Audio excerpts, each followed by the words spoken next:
स्वागत है दोस्तों आप सभी का।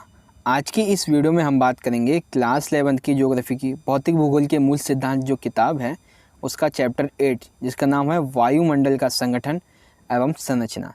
तो इस चैप्टर के मोस्ट इंपॉर्टेंट प्रश्नोत्तर क्वेश्चन एंड आंसर्स करने वाले हैं इस वीडियो में। तो 1 मार्क्स के, 3 मार्क्स के और 5 मार्क्स के मोस्ट इंपॉर्टेंट प्रश्न मैंने उठाए हैं आप सभी के लिए, जो कि इस चैप्टर से बहुत ज़्यादा ज़रूरी हैं, जिनके बारे में आपको पता होना ही चाहिए।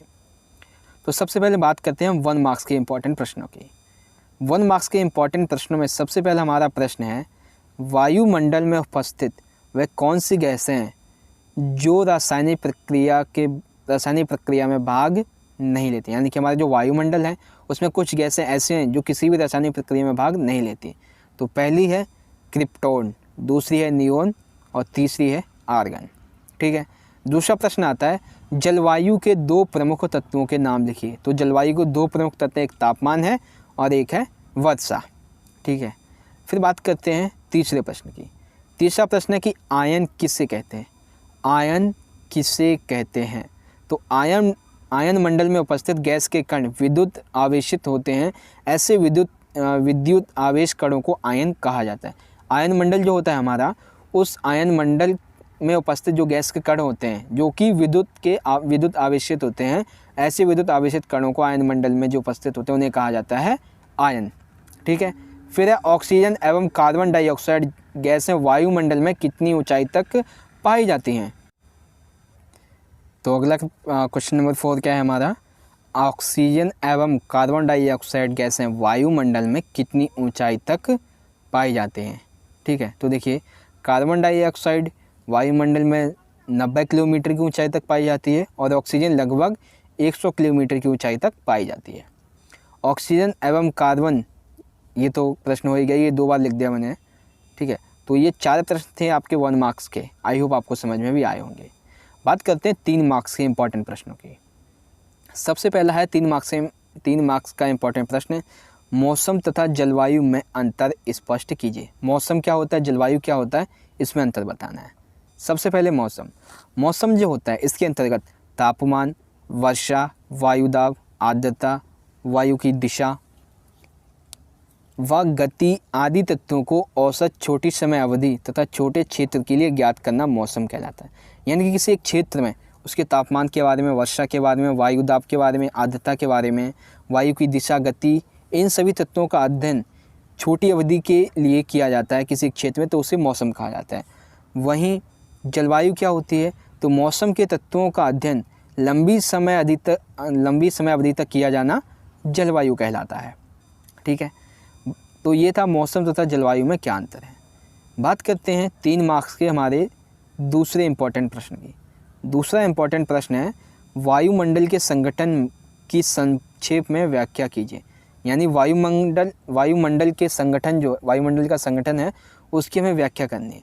तो वायुमंडल में मुख्यतः गैसें होती हैं, जलवाष्प होते हैं, धूलकण होते हैं। तो सबसे पहले बात करते हैं गैसों की। तो वायुमंडल की गैसों का अधिकांश भाग नाइट्रोजन है, जो कि कितना है 78.8% एवं ऑक्सीजन 20.95% से बना है। इसके अतिरिक्त मुख्य गैसें जैसे कार्बन डाइऑक्साइड, आर्गन एवं ओजोन, सभी गैसों का अपना अपना एक अलग अलग महत्व है।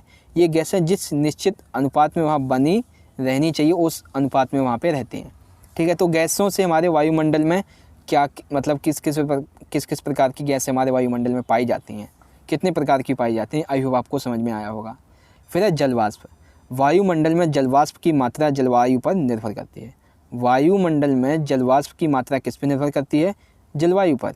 जलवाष्प सूर्यताप का कुछ भाग सोख लेती है और पृथ्वी से उत्सर्जित ताप को भी ग्रहण करती है। इस तरह यह पृथ्वी को अधिक गर्म एवं ठंडा होने से बचाती है। जलवाष्प क्या होता है, वायुमंडल में जो जलवाष्प और जलवायु की मात्रा होती है उसको ये सोख लेती है और ये पृथ्वी को गर्म और ठंडा होने का एक उत्तरदायित्व कारक है। फिर आते धूलकण। धूलकण आर्द्रता को ग्रहण करने के लिए केंद्रक का कार्य करता है और मेघों के निर्माण में सहायक होते हैं। धूलकण क्या होते हैं, ये मेघों के निर्माण में अधिक सहायक होते हैं और आर्द्रता को ग्रहण करते हैं। वायुमंडल के संगठन की संक्षेप में व्याख्या करें। सबसे पहले तो गैसें, फिर जलवाष्प और फिर धूलकण। तो आई होप आपको 3 मार्क्स के ये जो 2 प्रश्न हैं, पहला है मौसम तथा जलवायु में अंतर, दूसरा है वायुमंडल के संगठन की व्याख्या करें। आई होप आपको ये 3 मार्क्स का ये 2 प्रश्न हैं ये आपको समझ में आए होंगे। दोस्तों अब हम बात करते हैं 5 मार्क्स के इम्पॉर्टेंट प्रश्नों की। 5 मार्क्स के हमारे 3 मोस्ट इम्पॉर्टेंट प्रश्न हैं और इसमें सबसे पहले हमारा प्रश्न ये वाला है, देखिए कि पृथ्वी के धरातल पर तापमान के वितरण को प्रभावित करने वाले कारकों का वर्णन कीजिए। यानी कि पृथ्वी पर तापमान कहीं कम है तो कहीं ज़्यादा है, ऐसे कौन से कारक हैं जिसकी वजह से तापमान कहीं कम है कहीं ज़्यादा ऐसा होता है, तो इसका आंसर बताना है। देखिए उत्तर है ऊष्मा किसी पदार्थ कणों के अणुओं की गति को दर्शाती है। वही तापमान किसी पदार्थ स्थान के गर्म या ठंडा होने या डिग्री में मापता है। किसी भी स्थान पर वायु का तापमान कई कारणों की वजह से प्रभावित होता है। यानी कि देखिए ऊष्मा जो है वो कणों की, जो कण होते हैं, पदार्थ के जो कण होते हैं उसकी अणुओं की गति को दर्शाते हैं। यानी कि एक छोटी से छोटी जो इकाई होती है एक पदार्थ की उसको दर्शाता है। क्या, कौन दर्शाता है? ऊष्मा। ठीक है। तो वहीं पृथ्वी के धरातल पर तापमान के वितरण को प्रभावित करने वाले कई कारक हैं, जिसमें से पहला है अक्षांश। किसी भी स्थान या तापमान उस स्थान द्वारा प्राप्त सूर्य ताप पर निर्भर करता है। सूर्य ताप की मात्रा में अक्षांश के अनुसार भिन्नता पाई जाती है। यानी कि किसी भी स्थान का तापमान अगर अधिक या कम है वो इस बात पर डिपेंड करता है कि सूर्य की जो गर्मी है, सूर्य का जो ताप है वो वहाँ पे कितना पड़ रहा है। ठीक है। तो अक्षांश जो होते हैं उत्तरी, पूर्वी, दक्षिणी, पश्चिमी वगैरह, ये चारों जो हमारे अक्षांश हैं, तो इन अक्षांशों पे जो सूर्य का ताप है वो कहीं कम होता है तो कहीं ज़्यादा होता है। ठीक है। दूसरा पॉइंट है उत्तरता या ऊंचाई, यानी कि ऊंचाई। वायुमंडल पार्थिव विकिरण के द्वारा नीचे की परतों में पहले गर्म होता है। यही कारण है कि समुद्र तल के पास के स्थानों पर तापमान अधिक तथा ऊंचे भाग में स्थित स्थानों पर तापमान कम होता है। यानी कि ऊंचाई से यहाँ पे तात्पर्य यह है कि जो पार्थिव विकिरण होता है उसके द्वारा जो पृथ्वी की परतें होती हैं वो गर्म होती हैं। यही कारण है जब हम समुद्र के पास जाते हैं, समुद्र के आसपास का जो एरिया होता है वहाँ पे तापमान अधिक होता है, और वहीं हम ऊपर की तरफ जाते हैं, जैसे हम पहाड़ वगैरह पे जाते हैं, तो तापमान क्या होता है? कम होता है। ठीक है। तो पृथ्वी से उस वस्तु की ऊंचाई भी सूर्य ताप पर ये जो तापमान होता है इसके वितरण को प्रभावित करती है। ठीक है। फिर आता है तीसरा पॉइंट। तीसरा पॉइंट है समुद्र से दूरी, यानी कि समुद्र से वह स्थान कितनी दूरी पे है। किसी भी स्थान के तापमान को प्रभावित करने वाला दूसरा, ये तीसरा है, तीसरा कारक उस समुद्र की उस स्थान से दूरी होती है। स्थल की अपेक्षा समुद्र धीरे धीरे गर्म और धीरे धीरे ठंडा होता है। समुद्र के निकट स्थित क्षेत्रों पर समुद्र एवं स्थल समीर का सामान्य प्रभाव पड़ता है। यानी कि देखिए जो समुद्र होता है वो जब उस पर सूर्य ताप पड़ता है तो वो धीरे धीरे गर्म होता है समुद्र का पानी। ठीक है। और धीरे धीरे ठंडा भी होता है। तो इसीलिए उसके आसपास का जो एरिया होता है जिसे हम स्थल समीर, समुद्र समीर कहते हैं, उस पर इस समुद्र के गर्म और ठंडा होने का प्रभाव पड़ता है। फिर आता वायु सहित या फिर वायु राशियाँ तथा महासागरीय धाराएँ। वायु राशियाँ भी तापमान को प्रभावित करती हैं। कोष्ण वायु संहितियों से प्रभावित होने वाले स्थानों का तापमान अधिक तथा वायु संहितियों से प्रभावित होने वाले तापमान कम होता है। इसी प्रकार महासागरीय धाराओं का प्रभाव तापमान पर पड़ता है। यानी कि जो ठंडी वायु संहितियाँ होती हैं, जो ठंडी वायु होती है वहाँ पे तापमान अधिक तथा जहाँ पे देखिए क्या है, जो कोष्ण वायु संहितियाँ होती हैं वो प्रभावित करने वाले स्थानों पर तापमान अधिक होता है। वहीं जो दूसरी वायु संहितियाँ होती हैं, मतलब दूसरी तरह की जो वायु राशियाँ होती हैं, वहाँ पे तापमान कम होता है। इसी प्रकार से जो महासागरीय धाराएँ हैं, ठीक है, कहीं पे ज़्यादा है तो वहाँ पे तापमान कम ज़्यादा होगा, जहाँ कहीं पे महासागरीय धाराएँ कम है तो वहाँ पे तापमान कम होगा। ठीक है। तो पृथ्वी के धरातल पर तापमान के वितरण को प्रभावित करने वाले ये मुख्य 4 कारण थे: अक्षांश, ऊंचाई, समुद्र से दूरी, वायु राशि तथा महासागरीय धाराएँ। बात करते हैं अगले प्रश्न की। अगला प्रश्न है और ये इम्पॉर्टेंट है, 5 मार्क्स में ये पूछा ही जाता है। क्या है? वायुमंडल की संरचना का वर्णन कीजिए। यानी कि वायुमंडल की संरचना का हमें वर्णन करना है कि वायुमंडल में कौन कौन से मंडल पाए जाते हैं, जैसे क्षोभ मंडल, समताप मंडल, मध्य मंडल, आयन मंडल, इन सभी के बारे में। तो देखिए तापमान तथा वायु दाब के आधार पर वायुमंडल को 5 प्रमुख परतों में बांटा जाता है। रासायनिक संगठन के आधार पर वायुमंडल 2 विस्तृत परतों जैसे होमोस्फीयर तथा हेट्रोस्फीयर में विभक्त किया गया। अभी देखिए प्रमुख 5 परतें कौन सी हैं। पहली है क्षोभ मंडल। यह वायुमंडल की सबसे निचली परत है जिसकी ऊंचाई 13 किलोमीटर है। इसकी ऊंचाई भूमध्य रेखा पर 18 किलोमीटर तथा ध्रुवों पर 8 किलोमीटर है। ऋतु तथा मौसम से संबंधित सभी घटनाएं इसी परत मानव के लिए उपयोगी है। क्षोभ मंडल क्या है? ये वायुमंडल की सबसे निचली परत है जिसकी औसत ऊंचाई 13 किलोमीटर तक होती है, ठीक है। और ऋतु या मौसम संबंधी जितनी भी घटनाएं होती हैं जो मानव के लिए उपयोगी होती हैं वो इसी क्षोभ मंडल पर होती हैं, ठीक है। फिर आता है समताप मंडल। फिर कौन सा आता है हमारा? समताप मंडल। यह परत 50 किलोमीटर तक विस्तृत होती है। यह निचले भाग में 20 किलोमीटर की ऊंचाई तक तापमान में कोई परिवर्तन नहीं आता, यानी कि जहाँ से समताप मंडल शुरू होता है वहाँ से लेकर 20 किलोमीटर तक ऊंचाई तक तापमान में कोई परिवर्तन नहीं आता है, इसलिए इसे समताप मंडल कहते हैं। इसके 50 किलोमीटर की ऊंचाई तक तापमान में वृद्धि होती जाती है।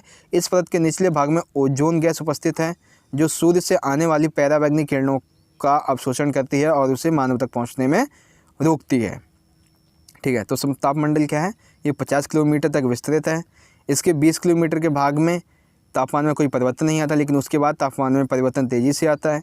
और इसकी जो निचली परत होती है, मतलब समताप मंडल की जो निचली सीमा है, उसमें ओजोन गैस पाई जाती है जो कि पराबैंगनी किरणों को मानव तक पहुंचने में रोकती है। फिर आता है मध्य मंडल। इस परत का विस्तार 50 से 90 किलोमीटर की ऊंचाई तक है। इस परत में ऊंचाई के साथ तापमान में गिरावट आती है। मध्य मंडल जो है, इस परत का विस्तार 50 से 90 किलोमीटर है और जैसे जैसे ये मध्य मंडल ऊपर की तरफ बढ़ता जाता है इसमें तापमान में गिरावट आती चली जाती है। फिर आता है आयन मंडल। इस परत का विस्तार 100 किलोमीटर से 400 किलोमीटर तक है। यहाँ पर उपस्थित गैस के कण विद्युत आवेशित होते हैं, इन्हें आयन कहते हैं। आयन मंडल पृथ्वी से प्रेषित रेडियो तरंगों को प्रभावित करके पृथ्वी पर वापस भेज देता है। आयन मंडल क्या है? इसका विस्तार 100 से 400 किलोमीटर तक है। यहाँ पर उपस्थित गैसों के जो कण होते हैं वो आवेशित होते हैं, इसीलिए इन्हें आयन कहा जाता है। और आयन मंडल जो है पृथ्वी से आने वाली जो तरंगें होती हैं उनको वापस भेजता है। फिर आता है एक लास्ट सीमा है बाहरीय मंडल। बाहरीय मंडल जो है वो आयन मंडल के ऊपर वायुमंडल की सबसे ऊपरी परत है जिसे बाहरीय मंडल कहते हैं। इस परत में वायु बहुत ही विरल है और धीरे धीरे बाहरी अंतरिक्ष में विलीन हो जाता है, यानी कि बाहरीय मंडल जो है वो अंतरिक्ष से जुड़ा हुआ है, ठीक है। तो ये था वायुमंडल की संरचना का वर्णन कीजिए जिसमें 5 प्रमुख परतें हैं। एक है क्षोभ मंडल, एक है समताप मंडल, फिर है मध्य मंडल और आयन मंडल, साथ में बाहरीय मंडल। तो वायुमंडल की संरचना में ये 5 प्रमुख परतें थी। आई होप आपको ये प्रश्न समझ में आ गया होगा। बात करते हैं इस चैप्टर के सबसे आखिरी और इम्पॉर्टेंट प्रश्न की। ये प्रश्न गैसों से संबंधित है, इसलिए ये प्रश्न इसमें से 1 मार्क्स, 3 मार्क्स और 5 मार्क्स के प्रश्न पूछ लिए जाते हैं। तो देखिए प्रश्न क्या है? वायुमंडल की महत्वपूर्ण गैसों का वर्णन कीजिए। वायुमंडल जो है उसमें कई गैसें होती हैं। गैसों के अतिरिक्त वायुमंडल में जलवाष्प भी होते हैं, धूलकण भी होते हैं। अब गैसें जैसे नाइट्रोजन, इस गैस की प्रतिशत मात्रा सबसे अधिक है। वायुमंडल में सबसे ज़्यादा गैस जो वो नाइट्रोजन है, 78.0%। यह वायुमंडल की महत्वपूर्ण गैसों में से एक है। नाइट्रोजन से पेड़ पौधों में प्रोटीन का निर्माण होता है जो भोजन का मुख्य अंग होता है। नाइट्रोजन से जो पेड़ पौधे होते हैं हमारे, उनमें प्रोटीन का निर्माण होता है जो कि हमारे भोजन के लिए मुख्य होते हैं। दूसरी गैस है ऑक्सीजन। ऑक्सीजन जैसी जीवनदायिनी मानी गई है। ऑक्सीजन गैस जो है वो व्यक्ति के लिए जीवनदायिनी गैस है क्योंकि इसके बिना हम सांस ही नहीं ले सकते हैं। वायुमंडल में ऑक्सीजन की मात्रा 20.94% है, यानी 20.94% है। ऑक्सीजन के अभाव में हम ईंधन को नहीं जला सकते। आग को जलाने के लिए हमें ऑक्सीजन की ज़रूरत पड़ती है, इसलिए ईंधन को जलाने के लिए हमें किसकी ज़रूरत पड़ती है? ऑक्सीजन की। बिना ऑक्सीजन के हम नहीं कर सकते।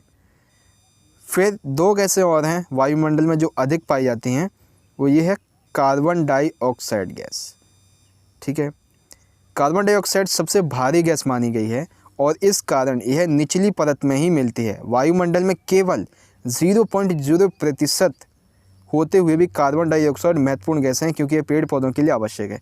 जैसा कि पेड़ पौधों के लिए नाइट्रोजन, ऑक्सीजन और उसी के लिए कार्बन डाइऑक्साइड भी बहुत आवश्यक है, क्योंकि पेड़ जो है वो कार्बन डाइऑक्साइड गैस ही लेते हैं।